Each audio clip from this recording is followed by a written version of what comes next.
ఈరోజు అరకు కాఫీ అంటే ప్రపంచ దేశాలకే మన చంద్రబాబు నాయుడు గారు బ్రాండ్ అంబాసిడర్గా ఉండి ముందుకు తీసుకెళ్తున్నారని చెప్పడానికి మేము ఎంతో సంతోషిస్తున్నాం. ఈరోజు చూసుకున్నట్టయితే మాకు పసుపు, అలాగే జీడిపప్పు, అలాగే రబ్బరు ఇట్లాంటివన్నీ కూడా ప్రాజెక్టులు పెట్టి అక్కడ ఉన్నటువంటి గిరిజనులకి జీవనోపాధి కల్పించడం కూడా జరుగుతుంది. పోటీ పరీక్షల్లో ఎవరెవరైతే ఉన్నారో ఆ పోటీ పరీక్షల్లో ఉన్న వాళ్ళందరికీ ఐఏఎస్లు, ఐపీఎస్లు, గ్రూప్ 1 సెక్షన్లు కూడా ఇంతకు పూర్వం ఎప్పుడూ లేదు. ఫస్ట్ టైం మన గవర్నమెంట్లో పిల్లలు చదువుకున్న పిల్లలకి ఫ్రీ కోచింగ్ కూడా ఇవ్వడం కూడా జరుగుతుంది. అలాగే మీకు అందరికి కూడా తెలుసు, గత సంవత్సరంలో Guinness book of world record గత సంవత్సరం, ఈ సంవత్సరం కూడా Guinness book of world record 2 సార్లు కూడా గిరిజనుల బిడ్డకు రావడానికి కారణం మన ముఖ్యమంత్రి చంద్రబాబు నాయుడు గారి ఆలోచన. గత సంవత్సరంలో 108 యోగా భంగిమలు 108 నిమిషాల్లో 108 సార్లు చేసి వరల్డ్ రికార్డు ఆ రోజు సృష్టిస్తే, ఈరోజు దింసా నృత్యంతో గిరిజన బిడ్డలు 13,000 మంది ఏకకాలంలో చేసి మనకి Guinness book of world record వచ్చిందంటే అది కేవలం చంద్రబాబు నాయుడు గారి ఆలోచనే అని మీ అందరికి కూడా తెలియజేస్తున్నాను. అలాంటి దింసా నృత్యం చేసి పిల్లలందరూ కూడా అందరి మనల్ని అందుకున్నారు. ప్రధానమంత్రి గారు, ముఖ్యమంత్రి గారు, డిప్యూటీ సీఎం గారు అందరూ కూడా ఒక 2-3 నిమిషాలు తన్మయత్వంతో చూస్తూ తర్వాత ఫేస్బుక్లో, వాట్సాప్లో వాళ్ళని ఎంత ఆశీర్వదించారు అంటే పిల్లల క్రమశిక్షణ అందరూ కూడా చక్కగా చేశారు. అలాంటి డ్యాన్స్ను కూడా మనస్సాక్షి లేని సాక్షి పత్రిక దయచేసి పెద్దలు, ఎందుకంటే ఇక్కడ మాట్లాడుతున్నందుకు దయచేసి మన్నించండి, కానీ ఖచ్చితంగా మాట్లాడాలి. ఇది మా ఆవేదన. మా బిడ్డలు 13,000 మంది బిడ్డలు ఎంతో శ్రమపడి కష్టపడి వారం రోజుల్లోనే నేర్చుకొని అత్యద్భుతంగా దింసా నృత్యం చేస్తే ఆ దింసా నృత్యాన్ని సాక్షి పత్రికలో చెడ్డ వార్తలు రాశారు. ఎంత దారుణంగా అంటే దాన్ని మేమేదో అవహేళన చేసినట్టుగా రాసుకుంటూ వచ్చారు. చంద్రబాబు నాయుడు గారు అవహేళన చేశారని అదని ఇదని అంటే వాళ్ళకి మనస్సాక్షే లేదు.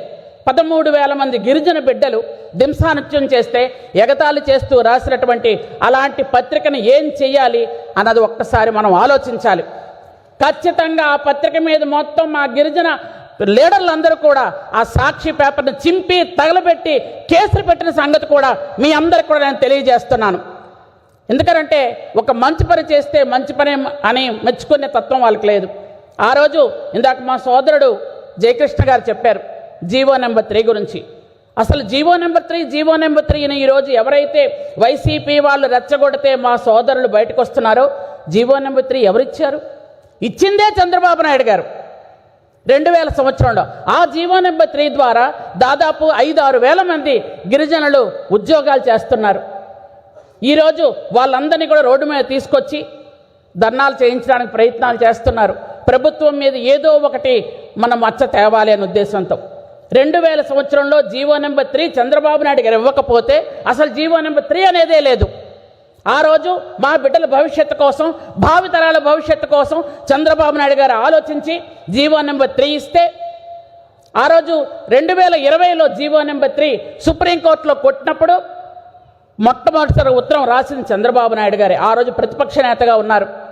జీవో నెంబర్ 3 పోతుంది, 1 నెల రోజుల్లోపు ఖచ్చితంగా కోర్టులో పిటిషన్ దాఖలు చేయాలంటే ఆ రోజు గొడ్డలి పార్టీ అధినేత కళ్ళు మూసుకొని 2 సంవత్సరాలు ఊరుకున్న తర్వాత అప్పుడు అప్లై చేస్తారా? అంటే ఆ రోజు మొద్దు నిద్రలో ఉండి, అంటే పల్లెటూరులో ఒక సామెత ఉంది, దొంగలు పడ్డ 6 నెలల కుక్కలు మరిగినట్టు ఆ తర్వాత ఎప్పుడో మాట్లాడుతున్నారు.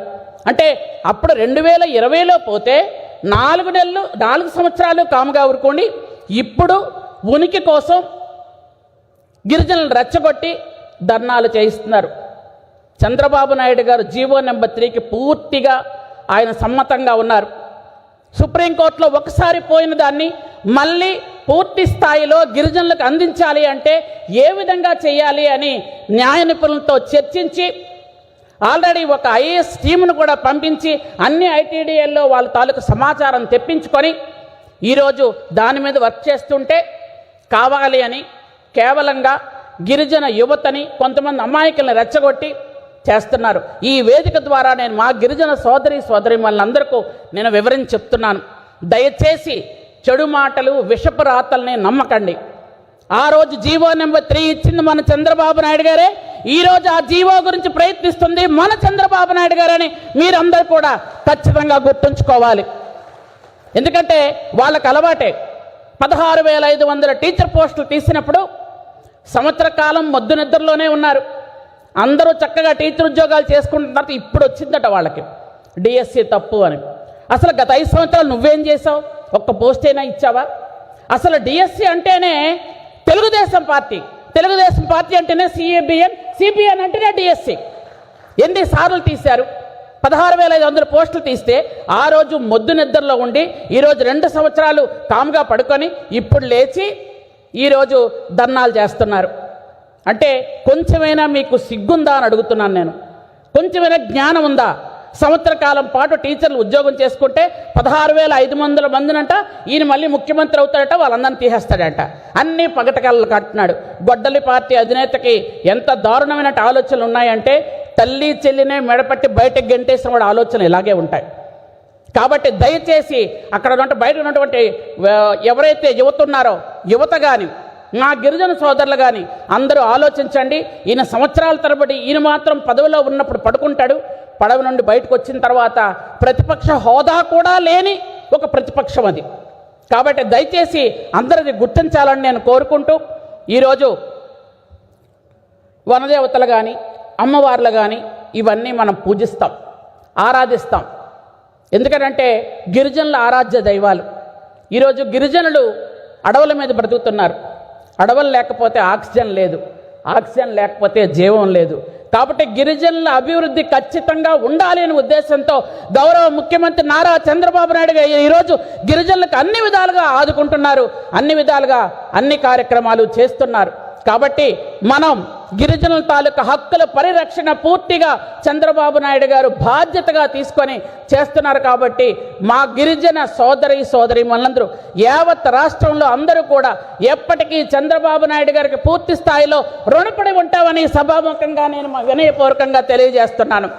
ఈరోజు ఎందుకంటే ఉద్యోగాలు చేస్తున్నామన్నా, వ్యాపారాలు చేస్తున్నామన్నా, ఇలా చదువుకున్నామన్నా, ఈ స్టేజ్ మీద నిలబడ్డామన్నా, ముందు ఇంతమంది గిరిజన సోదరులు కూర్చున్నారు అన్న ఆ రోజు చంద్రబాబు నాయుడు గారు ఇచ్చిన జీవోలు కానీ, ఆయన చేసినటువంటి సంక్షేమ అభివృద్ధి కానీ, ఆయన చేసినటువంటి చూపించినటువంటి చొరవ కానీ, ఇవన్నీ చేయడం వల్ల గత 20-25 సంవత్సరాల నుంచి అభివృద్ధి చెందుతూ వచ్చింది. ఈరోజు ప్రతి ఇంటికి ఖచ్చితంగా ఒక వ్యాపారవేత్త ఉండాలి అనే ఒక నానుడితో ముందుకెళ్తున్నాం. కాబట్టి ప్రతి గిరిజన మహిళ కూడా ఈరోజు ఖచ్చితంగా ఏదో ఒక కార్యక్రమం చేయాలని ముందుకు వెళ్తున్నారు. ఇలాంటి కార్యక్రమాలన్నీ కూడా చేసుకుంటూ వెళ్తున్నారు. కాబట్టి మనం అందరం కూడా మా గిరిజన సమాజం అంతా ఎప్పటికీ మీకు రుణపడి ఉంటుంది సార్. మాకు అందరికీ ఎవరు ఖచ్చితంగా ఇక్కడ బయట చేస్తున్న ధర్నా వాళ్ళందరూ ఖచ్చితంగా వైసీపీ ట్రాప్లో పడిన వాళ్ళే చేస్తున్నారు. దయచేసి మీరు ఏదైతే మా గిరిజనులకు మంచి చేయాలనుకున్నారో దయచేసి మీరు న్యాయ నిపుణులతో ఆలోచించి ఈ కార్యక్రమాలు చేసి మా గిరిజనులకు భావితరాల భవిష్యత్తుకి మంచి భరోసా ఇవ్వాలని ఈ సభాముఖంగా నేను కోరుకుంటూ జై ఆదివాసీ, జై ఆదివాసీ, నారా చంద్రబాబు గారి నాయకత్వం, నారా చంద్రబాబు గారి నాయకత్వం, లోకేష్ అన్న నాయకత్వం. జై హింద్.